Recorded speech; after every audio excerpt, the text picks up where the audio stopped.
En Totus Podcast encontrarás contenido de diversa índole que seguro te va a proporcionar esos minutos de entretenimiento que nunca están de más. En la segunda semana del año pasado le dedicamos un programa al folclorista argentino Jorge Cafrune y las circunstancias que rodearon su muerte. ¿Accidente o asesinato? En este episodio de Totus Podcast no nos vamos a poner tan conspiranoicos, aunque sí que vamos a volver al folclore de Argentina para hablar un poco de la vida y la obra de uno de sus mayores exponentes. Hola, José. Buenas, Antonio. El folclore argentino le debe mucho a nuestro protagonista, porque fue él quien supo plasmar en versos y melodías el alma profunda de la tierra del gaucho, la belleza del paisanaje, la sabiduría de la gente humilde. No veas, compañero, te noto inspirado. Te ha faltado una guitarra para poder arrancarte por milongas. Así que como te veo con ganas, no prolonguemos más esta presentación y pongámonos cuanto antes a comentar cosas de Atahualpa Yupanqui.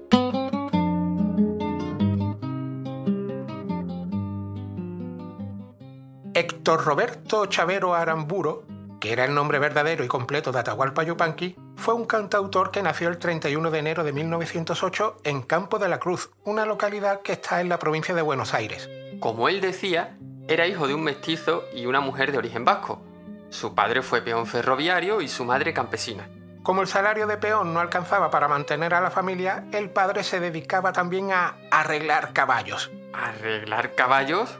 ¿Cuando no estaba entre vagones se dedicaba a hacer de mecánico veterinario? No, hombre, no. Lo que hacía era amansar caballos salvajes.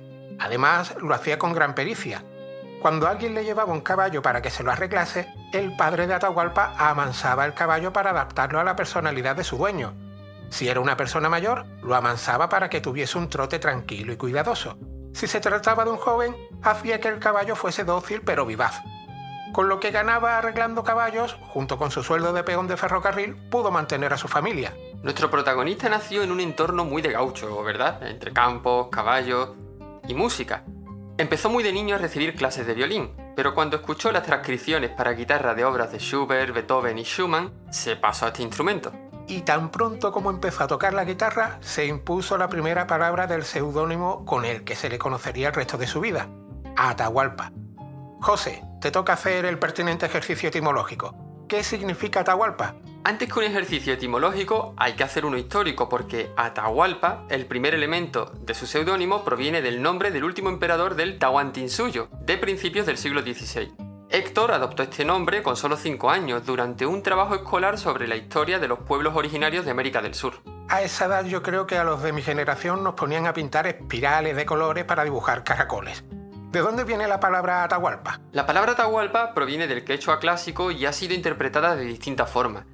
Se cree que su etimología deriva de dos términos. Por un lado, Atau, que viene a significar suerte o destino, y por el otro, Hualpa, que si bien hacía referencia a los gallos o a las gallinas, algunas interpretaciones lo asocian con la idea de un guerrero valiente. Por tanto, Atahualpa podría interpretarse como gallo afortunado o guerrero de buen augurio. Sí, pero cuidado, porque si tomamos la explicación que el propio Atahualpa Yupanqui dio sobre la traducción de su nombre artístico, tendríamos que hacer un desglose en raíces quechuas más complejo. La palabra Atahualpa, con esta tesis, estaría formada por 3 partes. Ata, que significa venir, U, que significa de lejos, y Alpa, que significa tierra. ¿Y lo de Yupanqui? Lo de Yupanqui fue un agregado que sumó a lo de Atahualpa unos años después. Era un nombre muy común en la nobleza incaica y lo llevaron personajes históricos como Tupac Yupanqui, el 10º emperador inca y gran conquistador del siglo XV. No veas, ambos términos fueron en su día nombres de emperadores, aunque yo me atrevo a afirmar que, sobre todo, la adopción del seudónimo respondía más bien a un intento de resaltar el uso del quechua clásico. Yo también lo creo así. Fíjate que Yupanqui, sin ir más lejos, es una palabra que también proviene del quechua, concretamente de yupay, que significa contar, enumerar o valorar, a la que se le añade el sufijo enqui, que denota una acción futura. Yupanqui, en definitiva, es una palabra que viene a significar algo así como tú has de contar o el que ha de narrar. Pues se curró tela el apodo. Aunque sea más una reinterpretación poética que una traducción precisa en quechua, está claro que con el seudónimo Atahualpa Yupanqui quería reflejar eso, la figura de un trovador que, con su guitarra y su palabra, relata la vida y las penas de la gente del campo, de los indígenas y de la clase trabajadora. Además, hace un homenaje a la historia precolombina y a los pueblos originarios de América. ¿Y por qué Atahualpa Yupanqui es tan importante en el folclore argentino? Hay que considerar la importancia de la música popular como un medio de expresión no solo poética y cultural, sino social. Atahualpa componía para expresar su compromiso con las causas sociales y los derechos de los más humildes. Su poesía estaba atravesada por una visión crítica de las desigualdades sociales. Y por eso es normal que en sus canciones escuchemos letras en defensa de los campesinos y de los pueblos indígenas en una época en la que la cultura oficial solía ignorarlos. A Atahualpa Yupanqui no le gustaban los poetas que se pierden en lo estético y no se mojan en los asuntos del pueblo. A este tipo de poetas le lanzó una pollita buena con la canción El Poeta, que en algunos de sus versos dice: Tú crees que eres distinto porque te dicen poeta, y tienes un mundo aparte más allá de las estrellas. De tanto mirar la luna, ya nada sabes mirar. Eres como un pobre ciego que no sabe a dónde va. Vete a mirar los mineros, los hombres en el trigal, y cántale a los que luchan por un pedazo de pan. Esto del compromiso con la gente humilde y con la clase trabajadora no era muy bien recibido por los gobernantes y los poderosos que financiaban y financian los gobiernos. En 1931, durante la dictadura de José Félix Uriburu, Yupanqui fue detenido y torturado. El motivo fue su vinculación con las ideas defendidas por Hipólito Yrigoyen, líder de la Unión Cívica Radical y 2 veces presidente de Argentina. Tras el golpe de Estado de 1930, que derrocó a Yrigoyen y dio inicio a la llamada década infame, sus seguidores fueron cruelmente reprimidos. Yupanqui, fiel a sus convicciones, criticó abiertamente la dictadura impuesta por el militar Uriburu. Las autoridades no tardaron en hostigarlo. Al mismo tiempo que lo encarcelaban y torturaban, sus canciones fueron censuradas. Pagó el mismo precio que muchos artistas del sur de América pagaron por su compromiso con la justicia social en un contexto de represión y autoritarismo. Cuando salió de la cárcel, se implicó en un plan para derrocar al régimen militar, pero no salió bien y tuvo que exiliarse a Uruguay. En 1934, 2 años después de la muerte del dictador Uriburu, Yupanqui decidió regresar a su tierra natal para iniciar una nueva etapa de su vida con su mujer y sus 2 hijos. Un regreso que fue el reencuentro con las raíces que siempre inspiraron su obra. Durante los años siguientes, Atahualpa emprendió un viaje introspectivo que lo llevó a recorrer el noroeste argentino. Estuvo por Santiago del Estero, Catamarca, Salta y Jujuy. Aquellas regiones le permitieron profundizar su conocimiento sobre las tradiciones locales y eso le condujo a que sus canciones mostrasen la identidad de los pueblos olvidados. Estas canciones empezaron a ser cada vez más populares y llamó la atención de algunas emisoras de radio, que lo llamaban para que cantara en directo. Todo aquello transcurrió en una etapa de una tremenda inestabilidad política en Argentina. A la dictadura de Uriburu le sucedieron gobiernos conservadores, como los de Agustín Justo y Ramón Castillo, que gestionaban como suelen gestionar esta gente, a saber, mediante el fraude electoral y agachando la cabeza ante las élites adineradas. Ahora que vivimos en el futuro, vemos que las cosas siguen igual en ese sentido.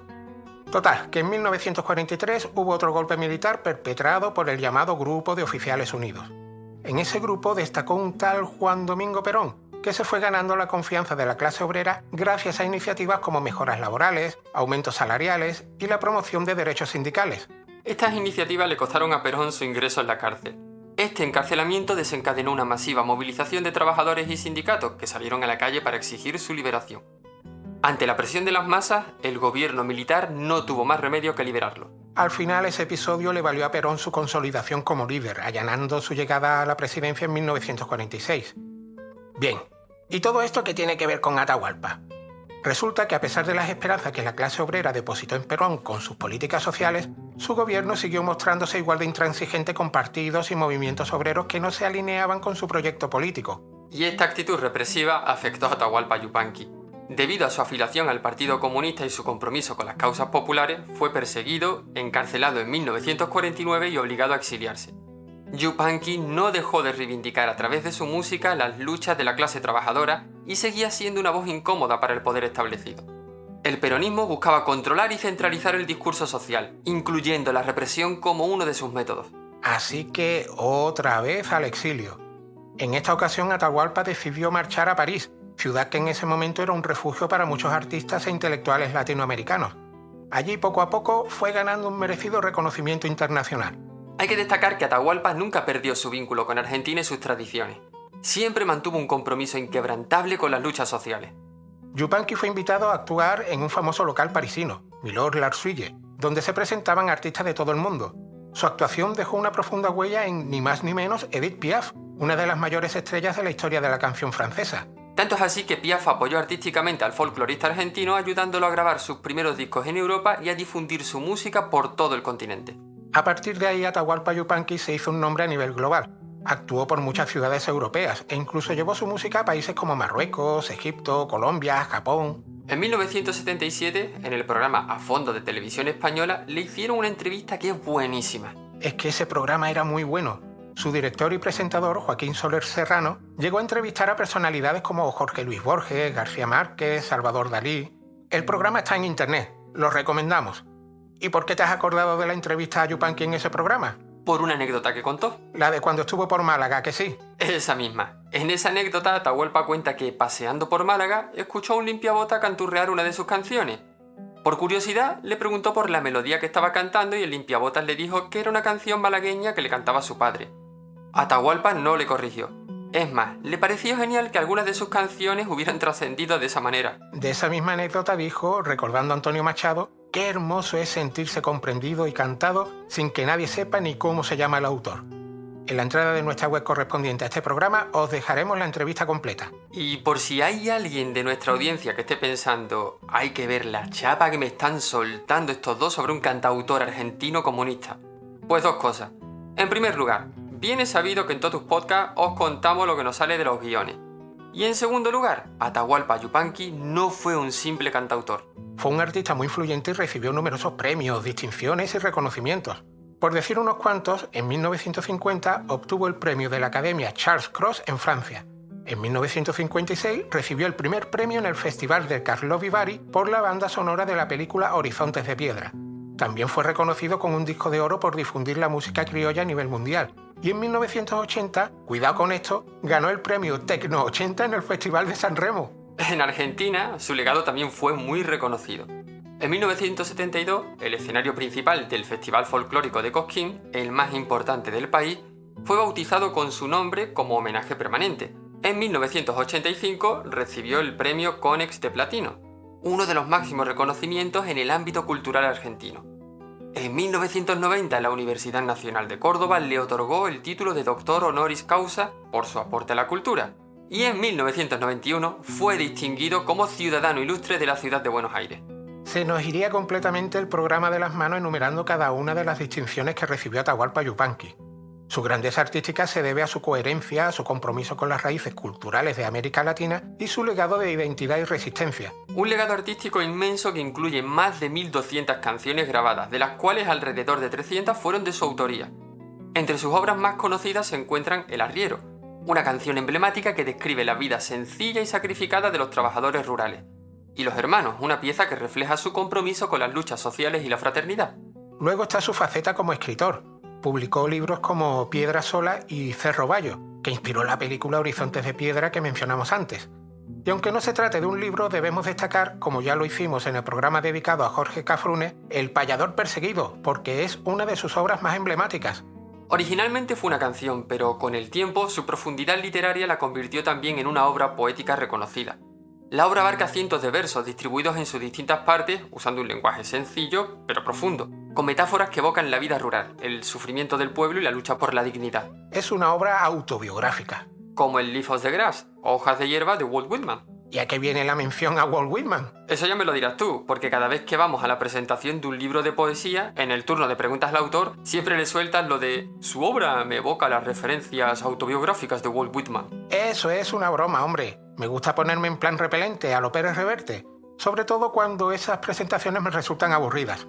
Pero cuéntalo todo, di lo que responde el 100% de los autores a los que siempre suelto esa frase. La verdad es que todos te dan la razón. Porque como diría Yupanqui, yo solo digo la pura verdad.